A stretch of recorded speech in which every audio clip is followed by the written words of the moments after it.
Start करते हैं आज की क्लास। बेटा आज की क्लास में हम सीखेंगे पोजीशन वेक्टर। बिल्कुल नई चीज है आपके लिए। देखिए, पोजीशन वेक्टर के लिए हमें आना चाहिए कोऑर्डिनेट ज्योमेट्री। कोऑर्डिनेट ज्योमेट्री में क्या होता था? 4,3। ये मैंने एक कोऑर्डिनेट लिखा, इसमें x है 4 और y है 3। इस कोऑर्डिनेट को हम एक्सिस पर रिप्रेजेंट कैसे करेंगे?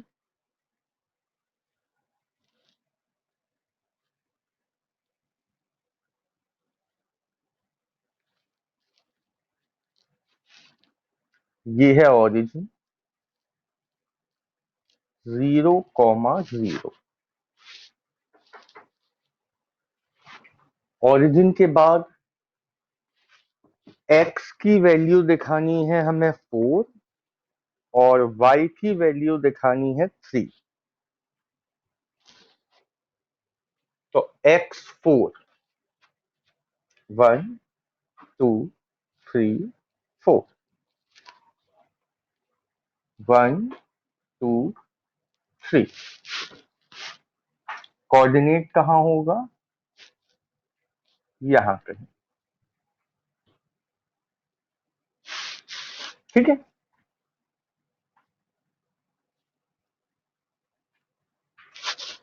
ये हो जाएगा 4,3।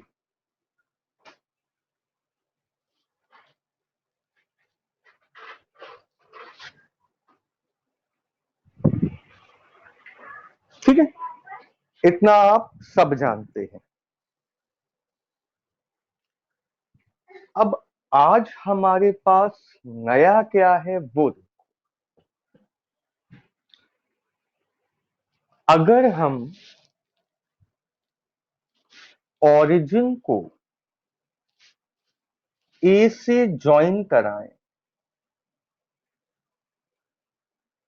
तो ये जो लाइन है,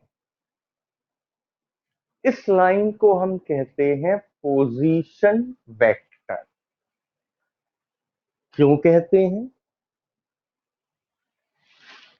ओ से ए तक की ये जो लाइन है, ये हमें बता रही है ए की ओरिजिन से डिस्टेंस और ए का एक्स एक्सिस से एंगल। डिस्टेंस का मतलब हुआ मैग्नीट्यूड और एंगल का मतलब हुआ डायरेक्शन। तो ये जो लाइन ओ ए है, इसमें दो चीजें हैं। ये दो चीजें एक्सप्लेन कर रही है, मैग्नीट्यूड और डायरेक्शन। इसका मतलब ये वेक्टर है और वेक्टर को क्या कहेंगे? Position vector. Position of A with respect to origin. इतना आपकी समझ में आया?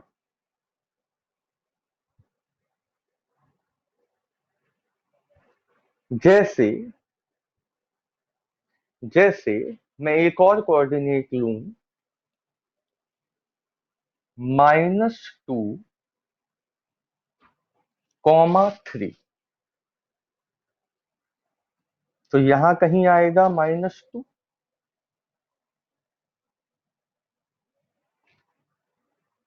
और ये है 3।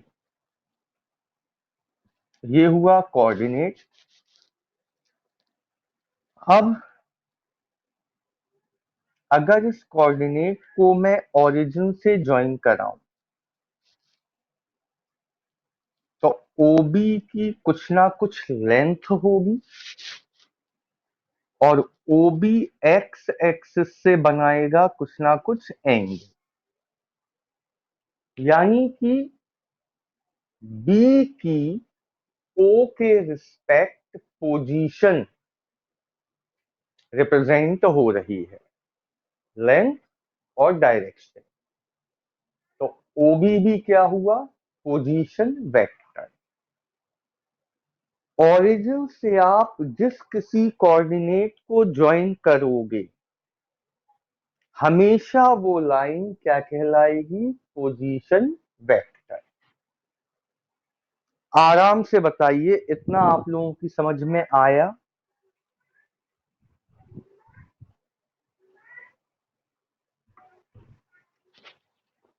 सभी लोग बताएं बेटा। किसी को 1% भी डाउट हो तो पूछ लें, घर की बात है।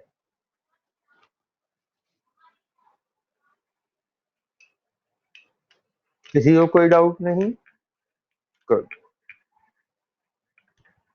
हाँ ध्रुव बोलो बेटा। संकल्प।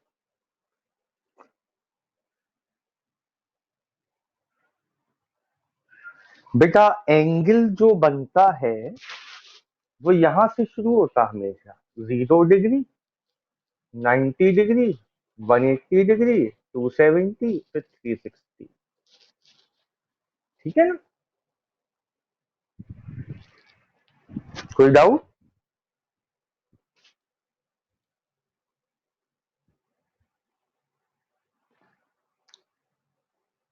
संकल्प क्लियर है? अब आगे सुनिए।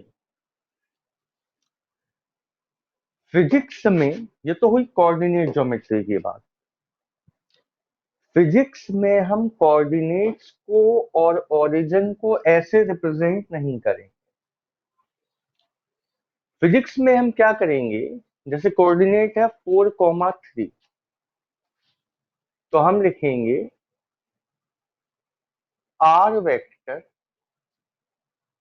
आर वेक्टर मतलब पोजीशन वेक्टर का साइन, इक्वल 4 i कैप, आई उसके ऊपर कैप। अभी बता रहा हूं ये क्या होता है। आई कैप को कहते हैं unit vector along x axis. मतलब जिस किसी नंबर के आगे आई कैप चिपका होगा वो हमेशा एक्स कोऑर्डिनेट को रिप्रेजेंट करेगा, +3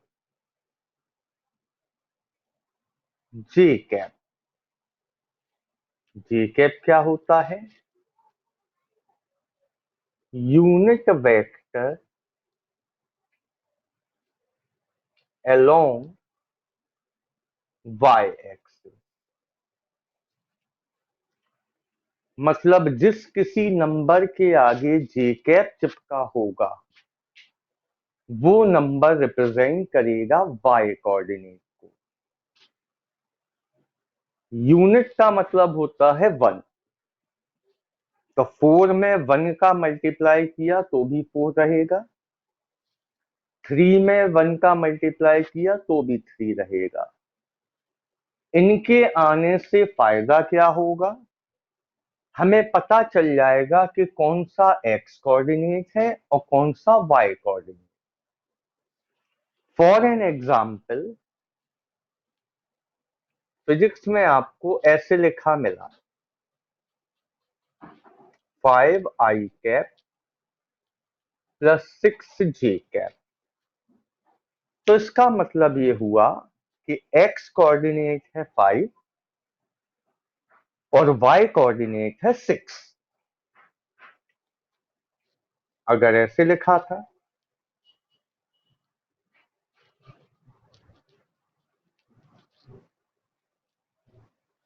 तो क्या हुआ, इसका मतलब एक्स कोऑर्डिनेट है -9, वाई कोऑर्डिनेट है 2। अगर ये लिखा है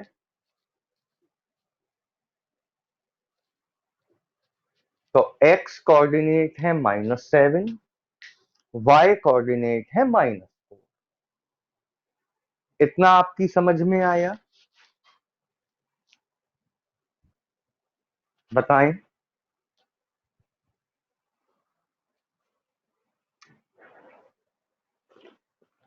वेरी गुड। अब सुनिए, ये तो हुआ रिप्रेजेंटेशन। तो पोजीशन वेक्टर इक्वल होता है x I cap plus Y J cap. अब दूसरी चीज क्या है? Length of position vector.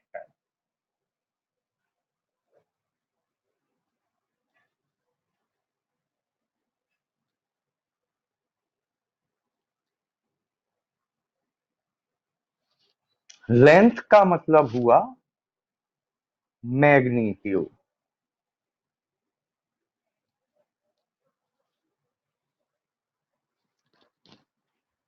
जब भी हमें पोजीशन वेक्टर का मैग्नीट्यूड निकालना होगा तो हम उसे रिप्रेजेंट करेंगे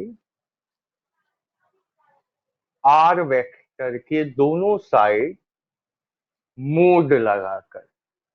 मॉड्यूल कहते हैं इसे, शॉर्टकट में कहते हैं मोड। जब भी आर वेक्टर या किसी भी वेक्टर को हम मोड में बंद कर देते हैं तो इसका मतलब होता है उसका मैग्नीट्यूड। या फिर या तो ये यूज करो या अकेला आर लिखो, उसके ऊपर वेक्टर नहीं लगेगा। वेक्टर ना लगा हो तो भी मतलब होता है मैग्नीट्यूड ऑफ पोजीशन वेक्टर। तो ये सिंबल भी सही है, ये सिंबल भी सही है। मैग्नीट्यूड कैसे निकलता है? Under root.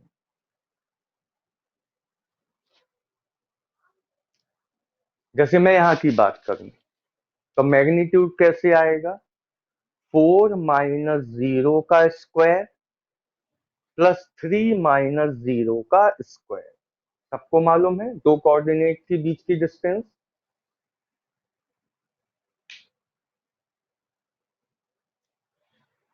तो हमें मालूम है कि एक कोऑर्डिनेट तो हमेशा 0 ही रहना है। तो हम सीधे सीधे ऐसा ना करें, एक्स का स्क्वायर प्लस वाई का स्क्वायर। जैसे इसकी बात करूं तो आर मॉड्यूल और आर क्या हो जाएगा? √4 का स्क्वायर प्लस √3 का स्क्वायर। एक्स है यहाँ 4, वाई है यहाँ 3।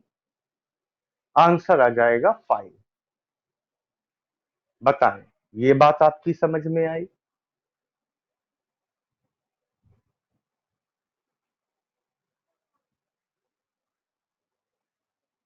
सभी को क्लियर है?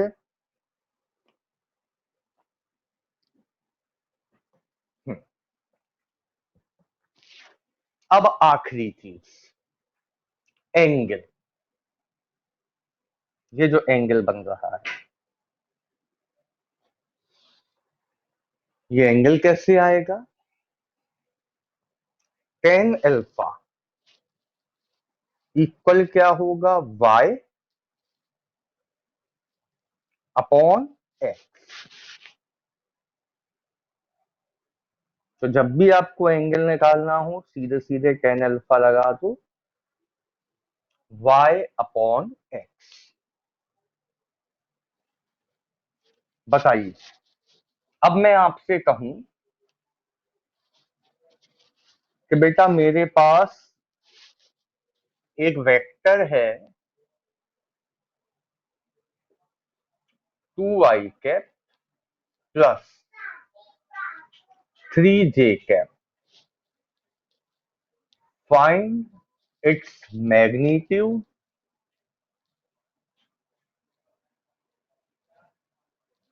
And direction. डायरेक्शन का मतलब एंगल। तो आप क्या करोगे बताइए।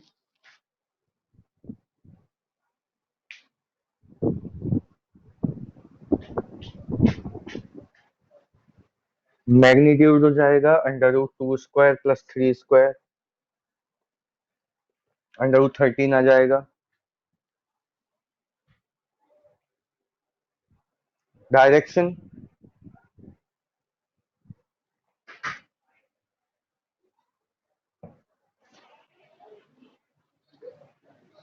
या अल्फा इक्वल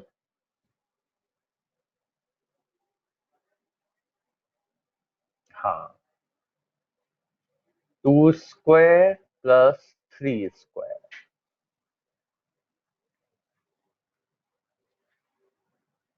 ये तो आ गया मैग्नीट्यूड।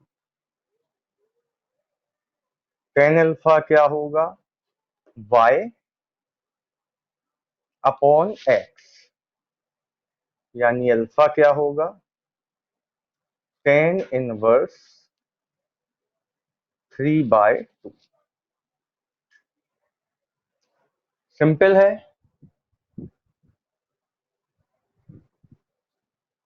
गुड। अब अगर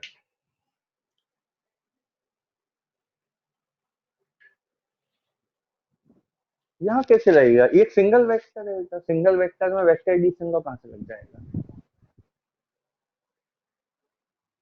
सिंगल वेक्टर है ना, वेक्टर एडिशन लॉ में एटलीस्ट दो वेक्टर तो चाहिए ना। वो एक अलग कॉन्सेप्ट था, उसमें हमने सीखा दो वेक्टर्स का एडिशन। ये एक अलग कॉन्सेप्ट है। ठीक है। अब अगर हमें कोऑर्डिनेट दो की बजाय तीन गिवन हो, हम सब जानते हैं एक्स कोऑर्डिनेट, वाई कोऑर्डिनेट और जेड कोऑर्डिनेट भी होता है, 3 डायमेंशन। आपने अपने घर में कहीं देखी है 3 डायमेंशन एक साथ, बताएं।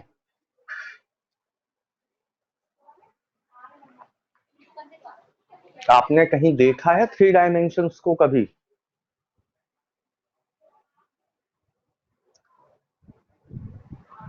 कहाँ देखा है,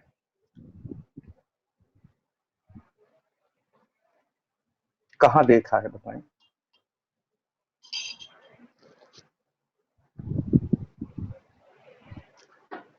इसका सबसे अच्छा एग्जाम्पल है, देखिएगा, इसका एग्जाम्पल है हमारे घर का फर्श। ये है फर्श। फर्श में ये है एक्स कोऑर्डिनेट, एक्स एक्सिस, ये है वाई एक्सिस।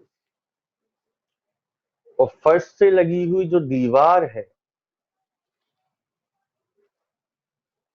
वो कौन सा एक्सिस है, जेड। एक कमरे में चार कॉर्नर्स होते हैं फर्श में, वो चारों corners X axis, Y axis और जेड एक्सिस को रिप्रेजेंट करते हैं। ठीक है। तो अगर बात करें हम 3 डायमेंशन, तो 3 डायमेंशन में बेटा पोजीशन वेक्टर होता है R vector equal X I cap plus Y J cap plus Z K cap. यहाँ के कैप क्या होगा, unit vector along Z axis. ठीक है भाई।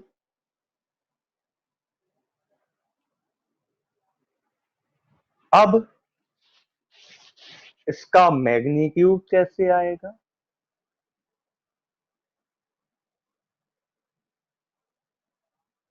√x² + y² plus Z square.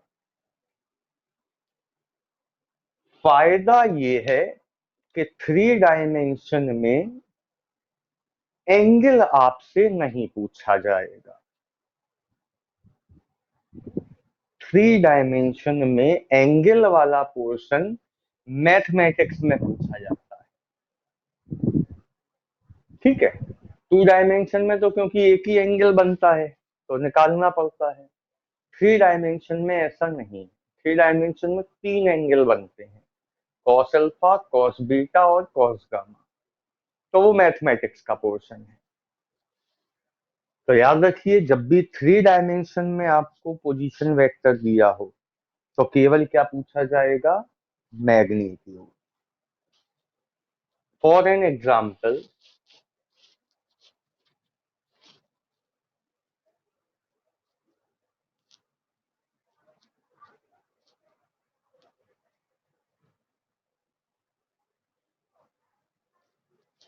ये लिखा है पोजीशन वेक्टर, तो इसका मैग्नीट्यूड क्या होगा?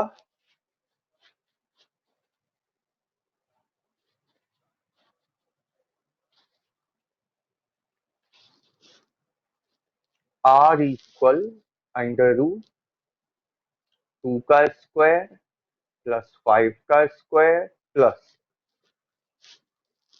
-3 का स्क्वायर हो जाएगा ये।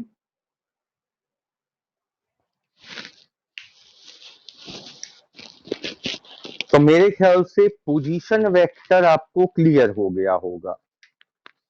अब हम आएंगे इसके न्यूमेरिकल्स पर। बुकलेट में page number 35, numerical number first.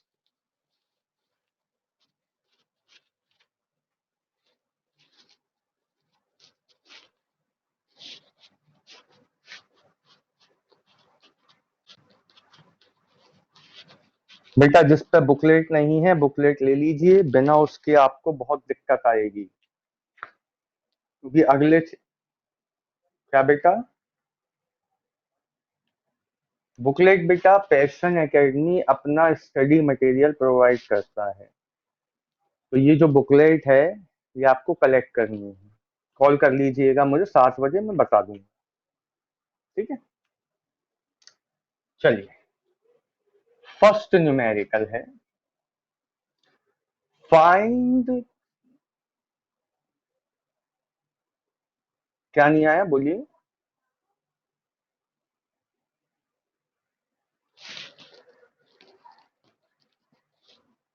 बेटा कोऑर्डिनेट्स को जैसे हम कोऑर्डिनेट ज्योमेट्री में सीखते थे कि यहाँ ओरिजिन है, यहाँ कोई कोऑर्डिनेट है, इनके बीच की हम डिस्टेंस निकालते थे। कैसे निकलती थी? अंडर रूट x2 - x1 का whole square plus y2 - y1 का होल स्क्वायर। अब क्या है, कोऑर्डिनेट ज्योमेट्री तो है नहीं, सीधे सीधे फिजिक्स है। फिजिक्स में हमें जो भी यहाँ कोऑर्डिनेट होंगे वो कैसे दिए होंगे? 2i cap plus 3j cap. कोई डायग्राम नहीं, कुछ नहीं, समझे? तो हमें पता चल जाएगा कि ये है x और ये है y। अच्छा, और x1 और y1 जो है ये हमेशा 0 0 रहेंगे ओरिजिन के, तो इन्हें लिखने की जरूरत है नहीं। तो फॉर्मूला क्या बन गया? x² plus y²। ठीक है, तो फर्स्ट न्यूमेरिकल है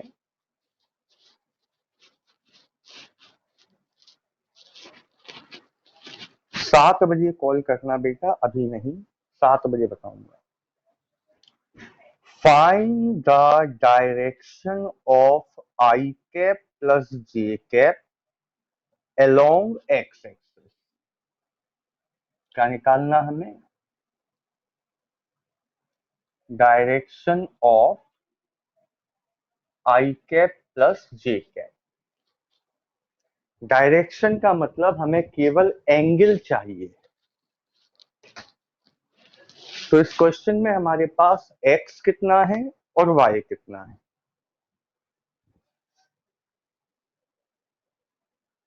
एक्स है 1,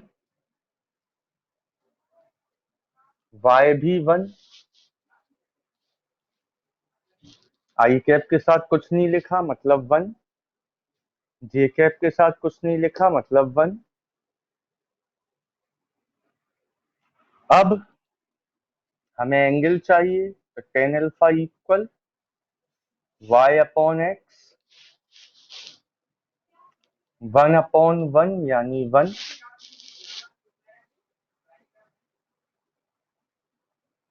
वन मेरे ख्याल से टेबल में आता है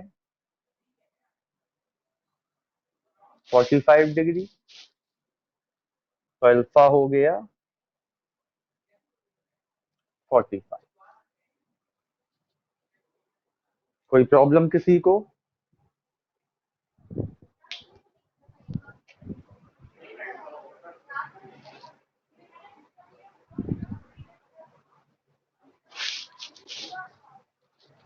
कोई डाउट बेटा किसी को? गुड। सेकंड क्वेश्चन देखना, अब आपको समझ में आएगा क्या रोल है उस चीज का जो मैंने सिखाया। आपसे कहा गया V vector velocity is 3 I cap plus 4 J cap, ऐसे दी है velocity. Find its direction and magnitude. Velocity आपको ये नहीं पता 1 मीटर पर सेकेंड है, 2 मीटर पर सेकेंड है, 5 मीटर पर सेकेंड। आपको किसके टर्म्स में दी वेलोसिटी? आई कैप और जे कैप के टर्म्स में। आपको पता करना है वेलोसिटी का मैग्नीट्यूड। तो या तो ऐसे लिखो या खाली खाली वी लिख दो। क्या आएगा? √3² प्लस 4², 9 प्लस 16, तो आंसर आ जाएगा 5 मीटर पर सेकेंड। तो देखो क्वेश्चन आई कैप और जे कैप में था, हमें पता चल गया वेलोसिटी कितनी। अब किस डायरेक्शन में है, मतलब जो व्हीकल चल रहा है वो कितने एंगल से चल रहा है। तो tan alpha equal Y upon x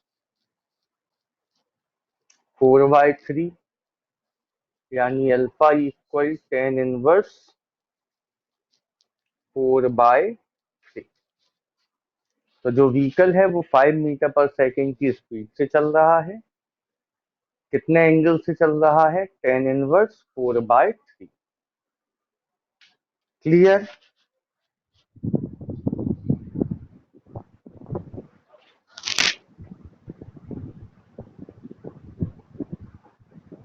आगे चलते हैं। हाँ, अब बेटा हर एक एंगल की वैल्यू तो हम याद कर नहीं सकते।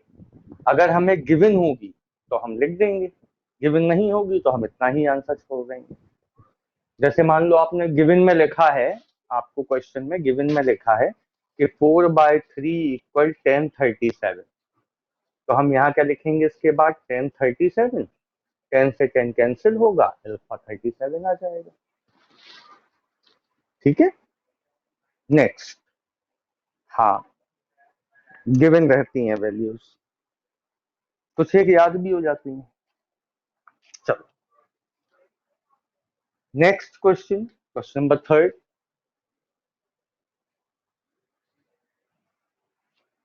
A particle starts with initial velocity 2 meter per second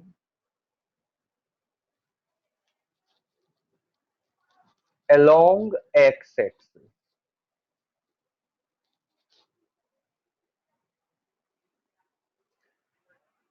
and constant acceleration 1 meter per second square along y-axis.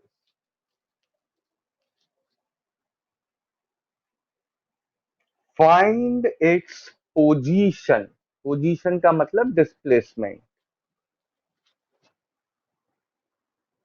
at t equal 3 second.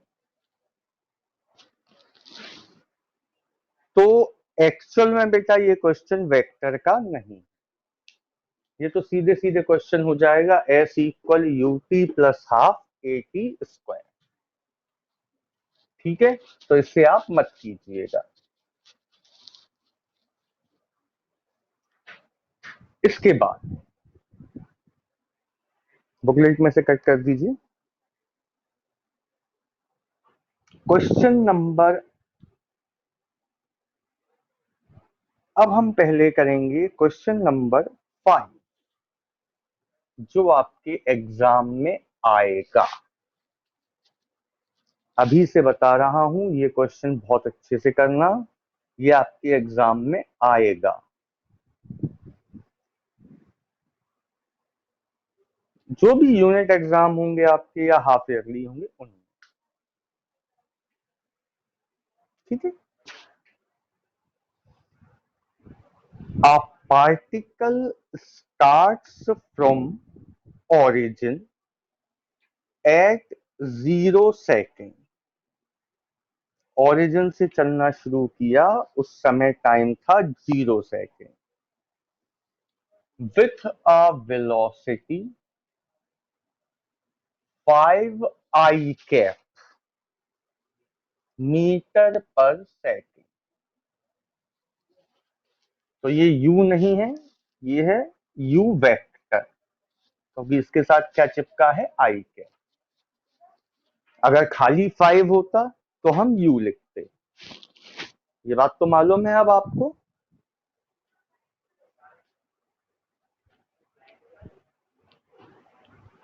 बताएं,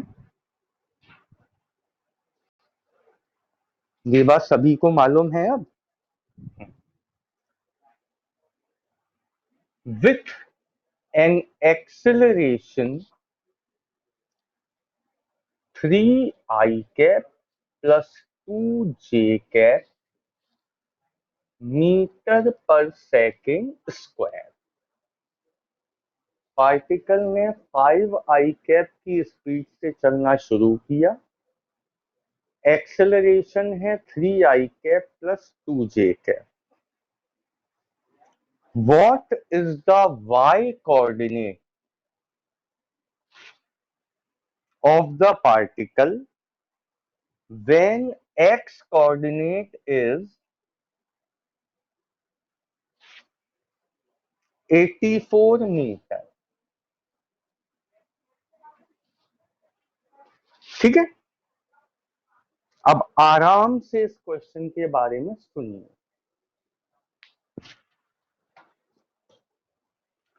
आपसे कहा गया एक पार्टिकल की इनिशियल वेलोसिटी है 5 i कैप, एक्सेलरेट हुआ 3 i cap plus 2j cap.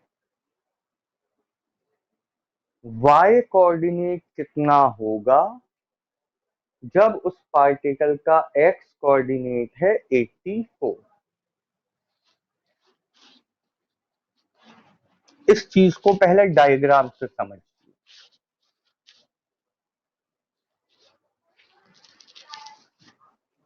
ये बताइए, पार्टिकल 1 डायमेंशन में मोशन कर रहा है या 2 डायमेंशन में?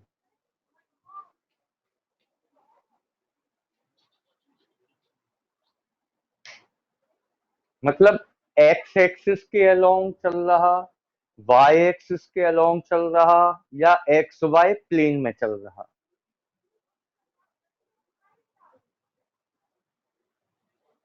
हाँ, क्योंकि आपको एक्स कोऑर्डिनेट दिया है 84 और वाई कोऑर्डिनेट पूछा है, इसका मतलब पार्टिकल कुछ ऐसे चल रहा है ना। ये है ओरिजिन, यहां से चलना शुरू किया उसने जब x है 84,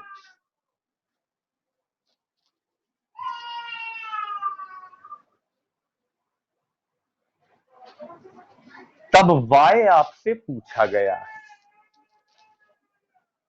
x कोऑर्डिनेट है 84, तब y कितना होगा, मतलब पार्टिकल यहां कहीं पहुंच चुका है 84 कॉमा y। इतनी चीज आपको समझ में आई।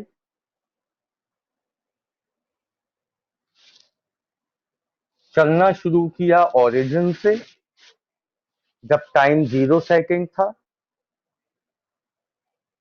जब 84 x कोऑर्डिनेट है तब y कोऑर्डिनेट क्या होगा ये आपको बताना है, मतलब पार्टिकल ओरिजिन से पहुंच चुका है ए पर। इतना आपकी समझ में आया। गुड। तो ओरिजिन से ए तक का डिस्प्लेसमेंट एस इक्वल क्या होगा, U T plus half A T square. यही होता है फॉर्मूला।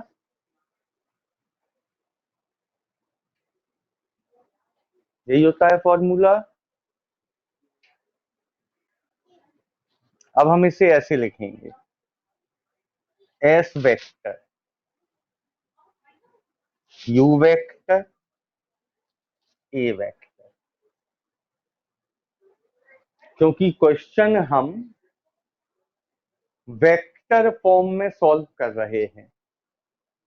अगर u5 होता तो हम यहाँ u लिखते, अगर a3 होता तो हम यहाँ a लिखते, लेकिन ये सब चीजें हमें कौन से फॉर्म में दी हैं, वेक्टर फॉर्म में। तो s भी निकलेगा वेक्टर फॉर्म में। कैसे निकलेगा देखो, u 5 i कैप इंटू में t plus half 3 i cap plus 2j cap into में T square.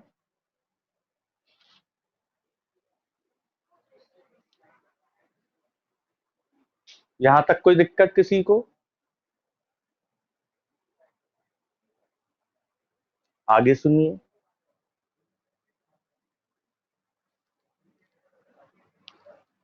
5 i cap into T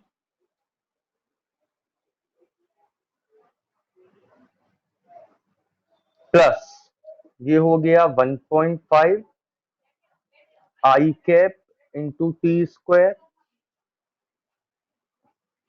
ये बचेगा जे कैप इंटू टी स्क्वायर। इतना आपकी समझ में आया। हाफ का अंदर मल्टीप्लाई किया और टी स्क्वायर का अंदर मल्टीप्लाई किया। अब देखिए, एक आई कैप यहां है, एक आई कैप यहां है। इनको अगर हम साथ में लिखें तो S vector equal I cap common 5t plus 1.5 T square. I cap कर लिया अलग, जे कैप के साथ केवल कौन है, टी स्क्वायर। अब सवाल उठता है हमने ऐसा क्यों लिखा, जरा इसे ध्यान से देखो। आई कैप के साथ जो कुछ भी लिखा होता है वो क्या होता है,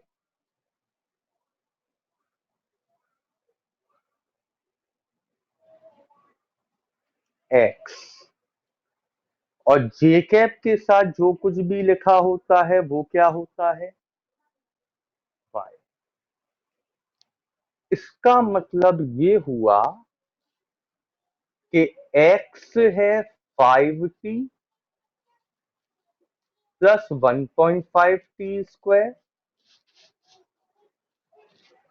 और y है t²। इतना क्लियर है?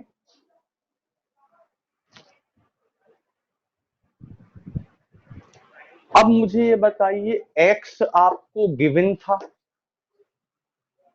कितना था x? 84।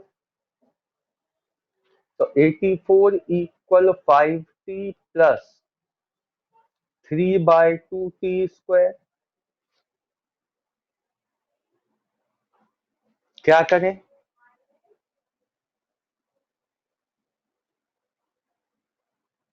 t कॉमन काय को लेंगे यार? क्वाड्रेटिक इक्वेशन बन रही थी इससे। क्वाड्रेटिक इक्वेशन बनाओ, 2 एलसीएम लेके क्वाड्रेटिक इक्वेशन बनाओ, फिर फैक्टर करो, तब टाइम निकल के आएगा।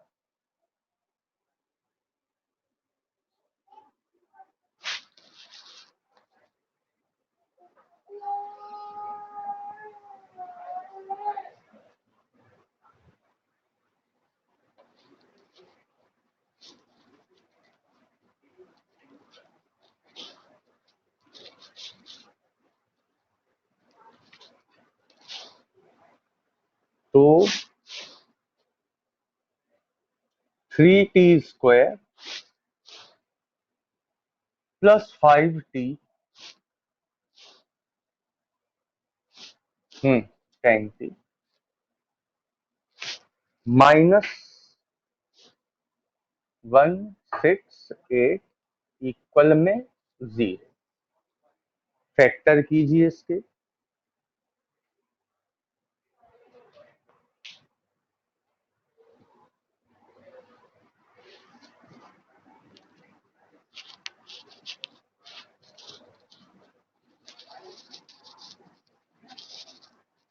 कोई कर पाया फैक्टर?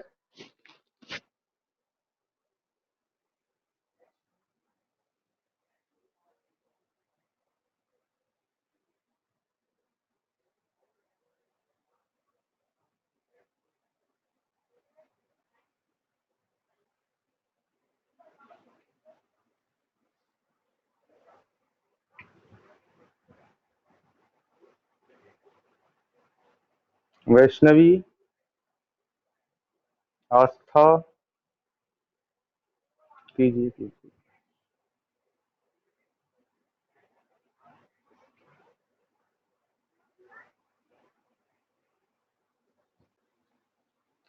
तो 28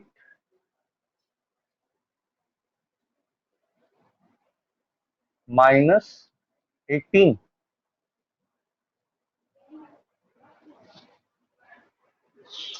चलो, तो t common, 3t plus 28 minus यहां कितना कॉमन? 6 कॉमन, तो 3t प्लस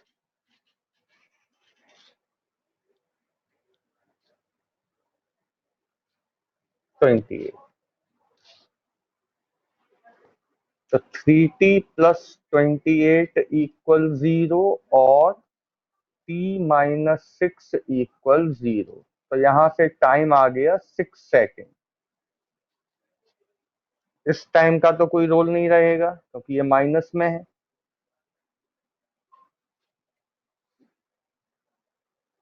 तो टाइम आ गया 6 सेकेंड। हमें चाहिए था y कोऑर्डिनेट। y इक्वल क्या चल रहा है? t², 6 का स्क्वायर 36 मीटर। मतलब जब x 84 था तब y 36। समझ में आया?